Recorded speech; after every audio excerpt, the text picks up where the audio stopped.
Matapos marinig ang talumpati ni Echo, natahimik ang lahat sa ibaba, hindi makapaniwala sa kanilang mga narinig sa loob ng ilang sandali. Ganoon din ang pagkagulat ni Tulamo. Kasabay nito, sa wakas ay naunawaan niya ang tunay na layunin kung bakit naglakbay pa rito sina Axe at iba pa. Sa wakas ay naunawaan niya ang ibig sabihin ni Axe nang sabihin niya na magkakaroon ng bagong oasis at bagong mga kaayusan. Gayunpaman, ayaw na ng sinuman na maglaban at magpatayan para sa mga mapagkukunan sa lupaing ito. Ang pagkakaroon ng isang piraso ng lupang may mga halaman ay pangarap ng lahat ng tao. Biglang napagtanto ng pinuno ng angkan ng Blackwater ang isang bagay at agad na tumayo upang tumutol, sumigaw na pawang mga kasinungalingan at panlilinlang lamang ito. Binanggit niya muli ang mga angkan ng Blackbone at Sandstone, na nakaranas ng kapahamakan matapos nilang walang kamalay-malay na paniwalaan ang mga salita ni Garcia. Malinaw na nais niyang maniwala ang lahat dito na ang mga taga-Hilaga ay mag-aalok sa kanila ng isang maliit na piraso ng lupa, kung saan kailangan pa rin nilang maglaban-laban para sa teritoryo, at patuloy silang sasamantalahin ng hari. Narinig ito ni Tulamo at napabuga ng hangin, habang umiiling-iling, iniisip na kung bago pa ang sagradong tunggalian, ang mga salitang ito ay maaaring magkaroon ng malaking epekto sa mga tao rito. Gayunpaman, nang lingunin niya ang paligid, tila nag-uusap ang lahat, gayunpaman, walang nakikinig sa mga salita ng pinuno ng angkan ng Blackwater. Pagkatapos ng lahat, sa 5 tunggalian at walang namatay, ang maaway na imahe ng angkan ng Asha ay kumalat na sa buong timog na teritoryo. Hindi na mahirap para sa mga tao na mapagtanto na ang hari sa likod ng oposisyon ay pantay na mabait at maawin. Maraming tao ang nagsimulang mag-alinlangan dahil bilang mga taga-maliliit na angkan, maaari lamang silang patuloy na lumaban at bahagyang mabuhay dito. Kaya bakit hindi subukan ang kanilang kapalaran sa Hilaga? Lumakad si Echo sa likod ng pinuno ng angkan ng Blackwater, sinasabi sa kanya na mali siya. Itinuro niya na kailangan ni Garcia ang mga mersenaryo, hindi ang mga mamamayan, at iyon ang pinakamalaking pagkakaiba ni na Garcia at Haring Roland. Iyon din ang dahilan kung bakit niya pinili ang makapangyarihang mga angkan ng Blackbone at Sandstone na kilala sa kanilang lakas sa pakikipaglaban. Ngunit iba si Haring Roland, itinuring niyang lahat ng mga tao ng Mojen bilang kanyang mga tao, anuman ang laki ng angkan, gaano man sila kalakas, o gaano karami ang mga lalaki nila. Sa katunayan, hindi kailangan ni Roland ng sinuman sa mga Sand People para lumaban para sa kanya. Pagkatapos ng lahat, walang mabait na hari ang mananatiling nakaupo at manunood na walang kabuluhan ang pagkamatay ng kanyang mga tao. Sa sandaling iyon, tumayo ang pinuno ng unang angkan, tinatanong kung anong presyo ang kailangan nilang bayaran. Hindi siya naniniwala sa pagkakaroon ng walang kapalit na biyaya sa mundong ito. Tila nag-aalangan siya, ngunit sa huli, kinagat niya ang kanyang mga ngipin at hiniling kay Echo na sabihin sa kanya ang halaga, handang tanggapin ang anumang bagay na iyon. Kalmado na sumagot si Echo na simple lang ito, trabaho. Tulad ng mga mamamayan sa Grey Castle, magtrabaho para sa kaharian at magtrabaho para sa kanilang sarili. Kumita ng sahod, pagbutihin ang kanilang pamumuhay, tumanggap ng edukasyon, at magpalaki ng supling, ito lamang ang nais makita ni Roland. Narinig ito ng lahat at natahimik muli. Lahat sila ay nagtaka ng parehong bagay, iyon lang ba ang hinihiling ng hari? Hindi na ba nila kailangang maglaban at magpatayan at maghirap para mabuhay? Sa desyertong ito, habang ang mga oasis ay nagiging buhangin, ang mga lugar na dating tinatawag nilang tahanan ay nagsimulang lumiit, at ang mga mapagkukunan ay naging mas sagrado. Marahil hindi na magtatagal at lahat ay malilibing ng lumalawak na disyerto. Tiningnan muli ni Echo ang karamihan, tinatanong kung balak pa nilang patuloy na lumaban at magtunggali para mabuhay, binabad ang mga buhangin ng dugo, upang sa huli ay mawala kasama ng oasis sa malayong timog. Iyon ba ang kinalabasan na handa nilang tanggapin? Mula sa mga pagsigaw ng mga tao sa ibaba, malinaw na ayaw na nilang patuloy na mabuhay ng ganoon. Habang pinagmamasdan ng babaeng nasa entablado na nakakuha ng atensyon ng lahat, tumulo ang luha ni Axe. Lumuhad siya sa isang tuhod, masaya dahil sa wakas ay nasaksihan niya ang araw na ito.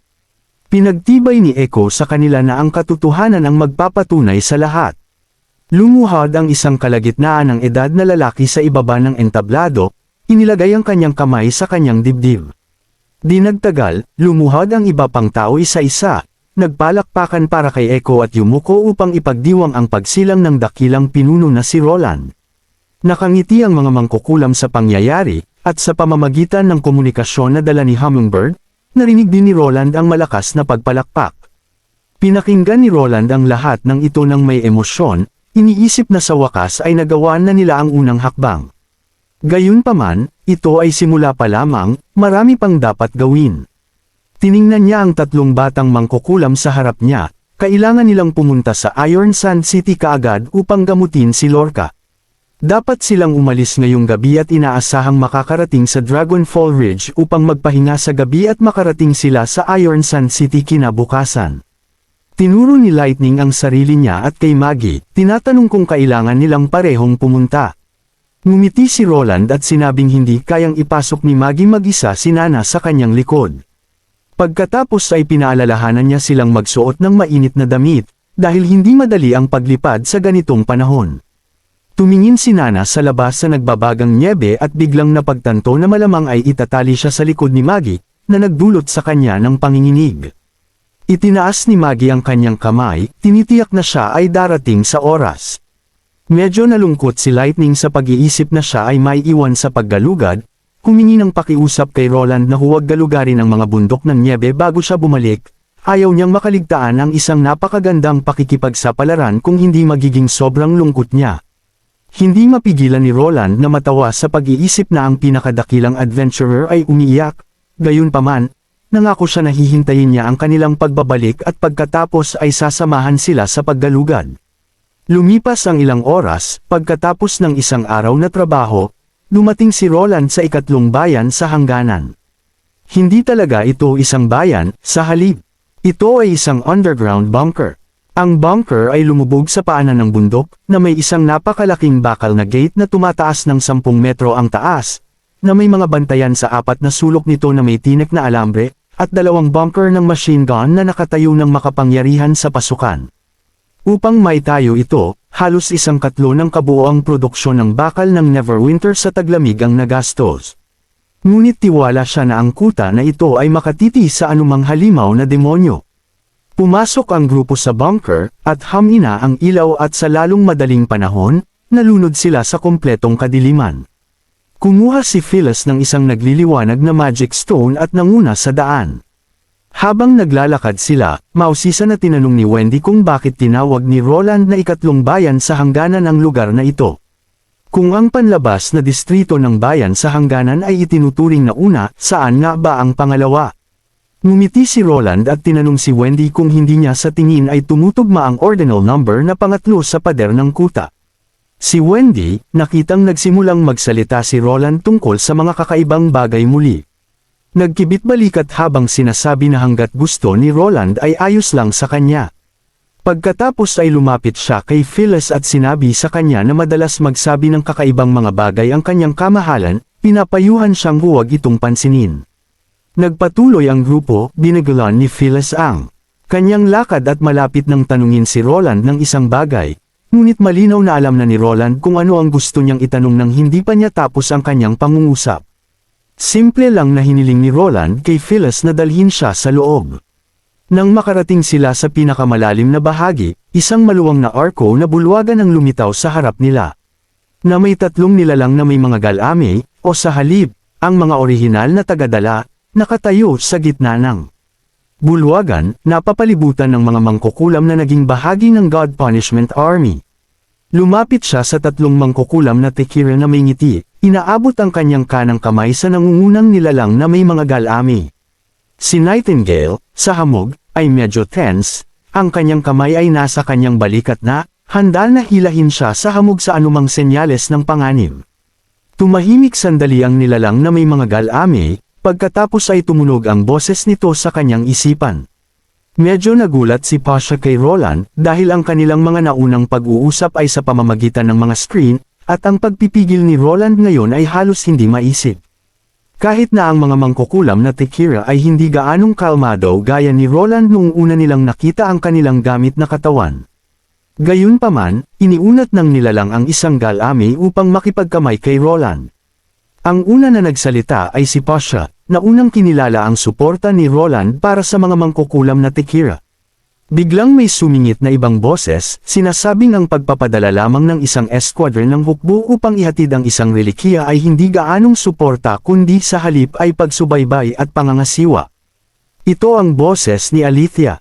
Gayunpaman, isang ikatlong boses, si Celine, ang pumutol, hiniling kay Alethea na huwag magsalita ng walang ingat.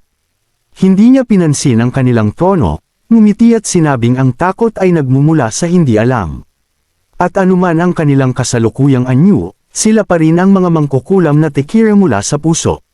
Tungkol sa mga mangkukulam na tekira, pamilyar siya sa kanila, dahil si Agatha ay naging isang kailangan na bahagi ng unyon ng mga mangkukulam. Halos parang nakikita na niya si Pasha na nakatayo sa harap niya, at ang boses ni Pasha ay tila medyo emosyonal, ang kanyang opinyon kay Roland ay malaki ang pagbuti.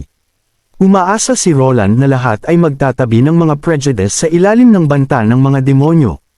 Matapos ang mga pagbati, ibinaling ni Roland ang pansin sa pangunahing paksa, oras na upang makita ang tinatawag na relikiya.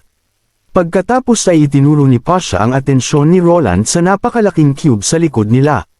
Bumulong si Nightingale sa kanyang tainga na ito ang Judgment Stone, at hindi siya maaaring masyadong lumapit. Kinakailangan ng pagbabalot upang limitahan ang hanay ng pag-aanyaya ng relikiya. Nang walang mga layer ng Judgment Stone, ang kabuuan ng Neverwinter maaaring maapektuhan ng relikiya. Bago niya ito mahawakan, kailangan nilang ipaliwanag ang ilang impormasyon, upang maiwasan ang anumang aksidente. Nang marinig ang potensyal na panganib, kusang lumapit si Wendy upang protektahan si Roland. Tiniyak ni Celine kay Wendy na huwag mag-alala, hanggat hindi nag-iisa sa relikiya. Tinitigan ni Roland si Celine, nagtataka, at tinanong kung ano ang ibig niyang sabihin. Lumalabas na kapag bumababa ang gwardya ng isang tao sa harap ng relikiya, sila ay tatawagan sa isang mundo kung saan makikita nila ang ilang mga hindi kapani-paniwalang mga eksena, na naa-access sa parehong mga mangkukulam at ordinaryong tao. Gayunpaman, hindi ito mga kathang isip. Sa puntong ito, naging seryoso si Pasha, at binabalaan si Roland na huwag siyang papakuha sa relikiya ng mag-isa.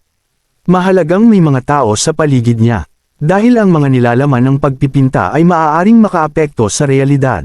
Ang ideya na ang mga eksena mula sa pagpipinta ay maaaring makaimpluwensya sa realidad ay nagpadala ng mga panginginig sa buong gulugad ni Roland, biglang naaalala ang eksena ni Sadako na gumagapang palabas sa TV.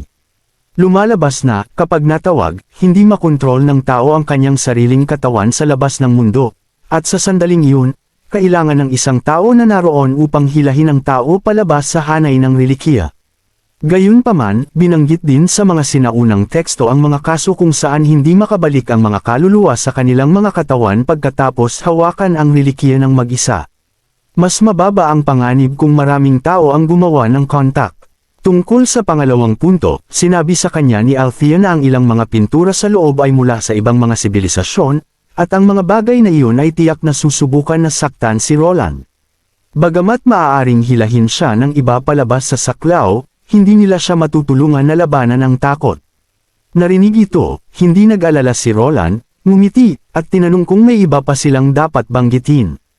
Malamang na hindi inaasahan ni Althea na maging kalmado siya at hindi makapag-isip ng ibang sasabihin. Bumantong hininga si Roland sa loob-loob, bilang isang modernong tao na sanay sa lahat mga uri ng halimaw, dayuhan, thriller, at mga pelikulang katatakutan, naniniwala siyang mas makatitiis siya kaysa isang tao mula sa panahong ito. Hanggat hindi ito magdudulot ng tunay na pinsala, sa tingin niya ay hindi susuko siya sa paggalugad sa mga misteryo ng mga Diyos dahil sa ganoong antas ng pananakot. Nang handa na si Roland, binuksan ni Pasha ang kubo na nagbabalot sa relikiya, na nagdulot ng paglutang ng relikiya sa hangin. Medyo nag-aalala si Wendy, at hinawakan ang braso ni Roland. Tinapik ni Roland ang kamay ni Wendy, tinitiyak sa kanya na huwag mag-alala, at nakangiting sinabi na kasama ang lahat hindi siya mapapahamak. Pagkatapos ay lumakad siya ng ilang hakbang pasulong at naupo nang nakahalukip-kap sa tabi ng relikiya, pinaikit ang kanyang mga mata. Samantala, nagsalita sina Pasha at ang iba pa ng mga salitang sila lamang ang makakarinig. Nagreklamo si Althea na masyadong mapagmataas si Roland at tiyak na mangangatog sa takot, na nagmumungkahi na lahat sila ay pagtawanan siya pagkatapos. Sinulyapan siya ni Celine ng naiinis, na sinasabi na ang pagtatawa sa kanya ay walang pakinabang. Ang mga mortal na hari ay lubos na nagmamalasakit sa kanilang dignidad at prestihiyo. Ang pagpahiya sa kanya ay maaaring magdulot sa kanila na magtanim ng sama ng loob. Mas masahol pa, kung makaranas siya ng matinding takot sa demonyo, maaaring magdulot ito ng kapahamakan sa mundo. Walang pakialam na sinabi ni Pasha na inilabas na nila ang lahat ng babala na kaya nila, hindi na nila mapipigilan si Roland ngayon. Bumantong hininga si Celine, iniisip na isang pagkakamali na hayaan si Roland makipag-ugnayan sa relikiya sa unang lugar. Umiling si Pasha, na nangangatuwiran na kung patuloy nilang niloloko si Roland at pinipigilan siya na gawin ito, hindi nila kailanman makakamtan ang kanyang tiwala. Pagkatapos ng lahat, ang ilang mga bagay ay maaari lamang maunawaan sa pamamagitan ng personal na karanasan. Gusto pang magsalita ni Celine ngunit naputol siya ni Pasha, na napansin na ang mga demonyo at mga eyeball sa pagpipinta ay hindi palaging lumilitaw. Kahit na natakot si Roland sa pagkakataong ito, hanggat itinago nila ito bilang isang lihim, walang ibang makakaalam. Kung itatago ng mga mangkukulam sa paligid ni Roland ang lihim na ito ay lampas sa kanilang kontrol. Nang imulat ni Roland ang kanyang mga mata, natagpuan niya ang kanyang sarili sa isang hindi kilalang espasyo. Tulad ng inilarawan ng mga mangkukulam na tekira, sa paligid niya ay 4 na malalaking pintura. Dahan-daang tumayo si Roland, iniisip na pagkatapos na maranasan ang maraming matingkad at pinalaking mga panaginip, ilang eksena lang ang maaaring takutin siya ngayon. Tumingin siya sa paligid, ang upuan ng unang pagpipinta ay walang nakaupong demonyo, at walang kakaiba sa malalim na dagat na pagpipinta. Sa pagmamasid sa iba pang mga pintura, napagtanto ni Roland na ang relikiya ay maaaring isang uri ng recorder, na nagbibigay ng real-time na feedback sa tanawin sa paligid niya.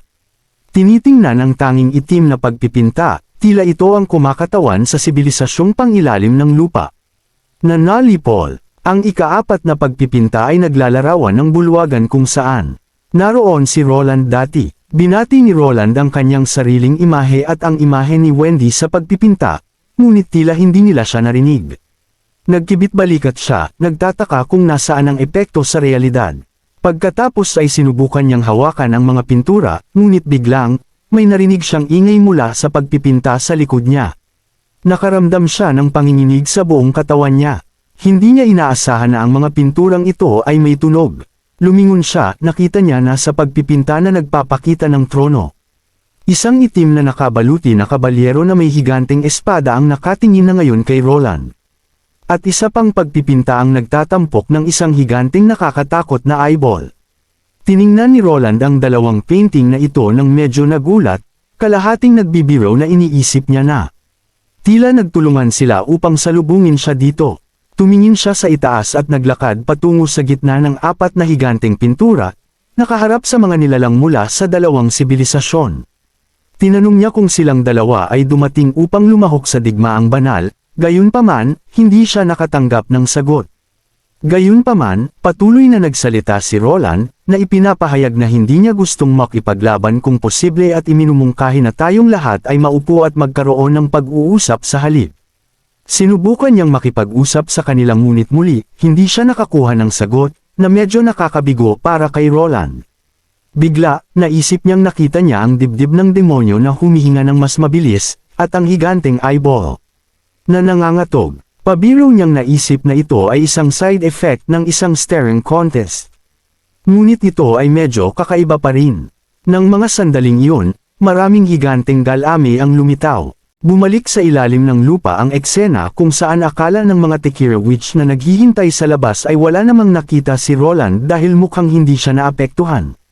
Iminungkahi ni Althea na hulaan nila kung gaano katagal makakatiis si Roland sa loob. Narinig ni Celine na nakakapagod ngunit sinabi pa rin na ang pinakamahuhusay na Tekira Witch na nakaranas ng mga labanan at nakipaglaban sa mga demonyo ay madalas na mas matagal sa loob. Binabanggit si Acaris na nagtakda ng isang record sa pamamagitan ng pananatili ng isang buong oras. Naku-curious nga si Celine kung gaano katagal makakatiis si Roland sa loob, ngunit nag-aalala rin siya na habang tumatagal siya, mas malamang na mahilo o mawalan pa nga siya ng malay. Biglang lumingon, tinanong ni Celine kay Pasha kung hindi niya nabanggit ang puntong ito. Hindi gaanong nag-aalala si Pasha, naniniwala na ang pagkawala ng malay ay hindi magdudulot kay Roland ng kahihiyan at hindi rin magdudulot ng anumang pinsala, at mababawasan nito ang pag-uudyok ni Roland na makipag-ugnayan sa relic sa hinaharap, na sa tingin niya ay mabuti para sa lahat. Lumalabas na hindi nakalimutan ni Pasha, sinadya niyang ibinukod ang detalye na ito. Pagkatapos ng lahat, maraming tao ang hindi magugustuhan na sabihin sa kanila ang lahat, at tiyak na ang pagpigil sa isang tao na tuklasin at kumonekta sa mga Diyos ay magdudulot ng sama ng loob. Komento ni Althea, ngayon ay naiintindihan kung bakit si Pasha ang pinakamataas na 3 pwesto na pamalit ng Federation. Naramdaman din ito ni Celine. Kumpara sa pagkatakot na mawala ang pagpipigil sa sarili, ang pagkawala ng malay dahil sa pagkapagod ay maaaring makita bilang isang paglabas ng walang epekto. Maaari nitong pigilan ang pagkamausisa ni Roland nang hindi sinisira ang relasyon sa pagitan ng dalawang panig. Malinaw na mas malayo ang naisip ni Pasha. Pagkaraan ng ilang sandali, halos 30 minuto na ang lumipas mula nang makipag-ugnayan si Roland sa relic, ngunit tila walang mga abnormalidad. Nakyukuryo si Althea, iminungkahi na maaaring masaksihan nila ang isang bagong record. Lumipas ang isa pang 30 minuto, gayunpaman, hindi mapakali si Celine, tinatitigan si Wendy na nakatayo roon ng may pagkabalisa. Nagtaka siya kung maaaring mangyari ang isang hindi pa naganap na aksidente. Sa parehong oras, si Nightingale ay aktwal na nakikipag-usap kay Wendy sa hamog. Pagkaraan ng ilang minuto, nagpasya silang kumilos, hindi napigilan ni Wendy na humakbang. Tila gustong gisingin ang hari, ngunit pinigilan siya ni Pasha, na nag-aalala na maapektuhan din si Wendy ng relic. Iginiit ni Wendy na papasok siya upang ilabas si Roland, ngunit sinabi sa kanya ni Pasha na natatangi ang nakikita ng bawat tao, at kahit na pumasok siya, hindi niya maibabalik ang hari. Nang makita na pinigilan si Wendy, naisip ni Nightingale na may binabalak ang mga Tekira Witch. Nag-aalala sa kalusugan ni Roland, lumabas siya mula sa hamog. Na may revolver sa kamay, itinutok ito sa 3 Tekira Witches na sa gatilyo na ang kanyang daliri, handa nang bumaril anumang oras. Nagulat ang 3 sa kanila, malinaw na alam ang kapangyarihan ng mga baril. Walang pag-aalinlangan, lahat sila ay naghanda upang pilit na hilahin si Roland pabalik. Inilahad ni Pasha ang kanyang mga galame upang balutin si Roland, hinihila siya pabalik sa tabi ni Wendy. Pagkatapos ay agad na tinakpan ng iba ang cube. Biglang bumukas ang mga mata ni Roland. Ang una niyang nakita ay 2 malalaking pares, alam mo na boing-boing. Tinulungan siya ni Wendy na tumayo, nagtatanong ng may pagkabalisa kung kumusta ang pakiramdam niya. Medyo manhid ang mga binti ni Roland dahil sa matagal na pag-upo, ngunit bukod doon, hindi siya nakaramdam ng anumang kakulangan sa ginhawa. Ikinwento niya ang nakita niya, tulad ng eyeball at ng armored knight sa mga painting. Sinubukan niyang makipag-usap, ngunit tila hindi nila siya maintindihan. Nagulat ang mga Tekira Witch, hindi nila inaasahan na makakaharap ni Roland ang demonyo at ang higanteng eyeball. Nagkatinginan sila, nagulat na kayang harapin ni Roland ang demonyo. Sa kabilang banda, hindi lamang ang demonyo ang nakakaunawa sa kaaway mula sa ibang sibilisasyon at nanatili pa rin ng matagal. Tinanong ni Pasha kung ano ang nangyari pagkatapos. Naalala ni Roland kung paano biglang lumitaw ang ilang itim na galame at sinalakay sila. Ang demonyo ay nagpupumiglas upang makalaya, pagkatapos ay gumamit ng apoy at isang insword upang putulin ang mga galame. Malinaw na nasugatan ng demonyo at tumakas kaagad pagkatapos makalaya. Kung tungkol sa higanteng eyeball, ilang galame ang tumusok dito, ngunit biglang isang nakasisilaw. Naliwanag ang sumabog mula sa eyeball, at ilang asul na takip mata sa mata ang bumukas. Napuno ang mga mata ng demonyo. Umaagos ang asul na likido, ngunit ito rin ay nagawang makalaya at pagkatapos ay tumakas, tila malubha rin na sugatan. Hindi sinalakay si Roland, ngunit tumingin ng hindi maipaliwanag sa 2 painting at nagkibit balikat. Iniisip, iyon ba ang katapusan nito? Sa madaling salita, napakalakas ng mga galame, at ang demonyo at ang eyeball ay walang magawa kundi tumakas. Hindi nagulat ang mga Tekira Witch sa hitsura ng mga itim na galame dahil marami ang nakasaksi ng parehong bagay, at lahat ay nasa likay ng mga galame. Gayunpaman, alam din nila na habang patuloy na nauubos ang stamina ng isang tao, mas malakas ang impluwensya ng relic sa tao. Siyempre, ang paglaban sa gayong kaisipan ay hindi isang bagay na kayang pangasiwaan ng ordinaryong tao. Kahit na ang mga witch na sanay sa labanan ay mabilis na makaramdam ng pagod at kalaunan ay mawawalan ng kontrol sa kanilang mga katawan. Gayunpaman, bakit si Roland? Ganap na kabaligtaran ng karanasan, kahit na ang mga itim na galame ay sumugod patungo sa kaaway sa halip.